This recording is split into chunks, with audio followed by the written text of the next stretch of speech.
Welcome to Pearman Fitness. This is your one-on-one for the week. Last time we talked about fitness boundaries. Today we're going to talk about fitness myths.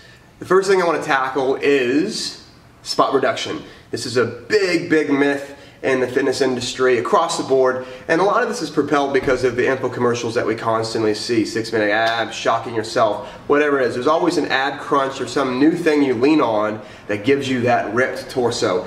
This is not true. If you did 600 crunches a day, it's not guaranteeing that your stomach's going to be tighter and you're going to lose the fat around your torso. You can't pick a spot specifically on the body and melt the fat away. It's a total body thing.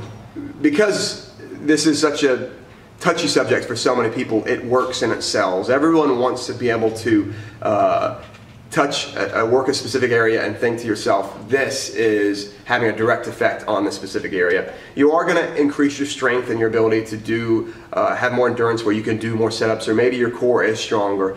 But in order to see that stomach that you've always wanted, you've got to lower your body composition, which is a total body thing, right? So the strategy here, as opposed to we focus on the myth, how do you really attack the goal that you have in front of you? And because now we know it's body composition, we understand that we have to lower our body composition. We have to decrease our body fat percentage in our body and increase our muscle mass.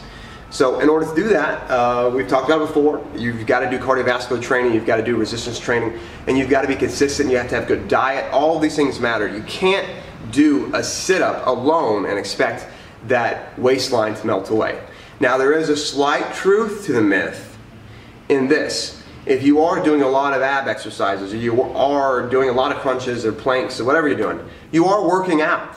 In a very small way, the myth has been twisted out of some truth that if you do workout, you can decrease your body composition so that you can see your stomach, but you can't specifically do crunches or do just bicep curls and expect to see the fat melt away. It's a total body experience. If your fat goes away in your belly, it's going away elsewhere in your body.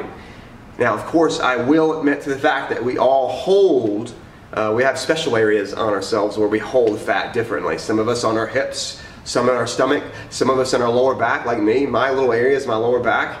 I'm a lucky one, because who looks at the lower back, who sees that?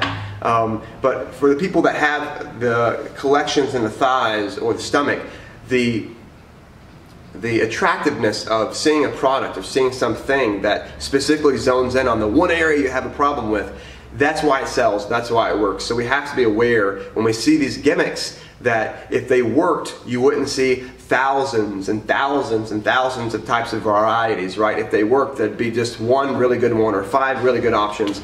But because they don't work, they'll continue to sell. So how do you move beyond this myth and actually attack it?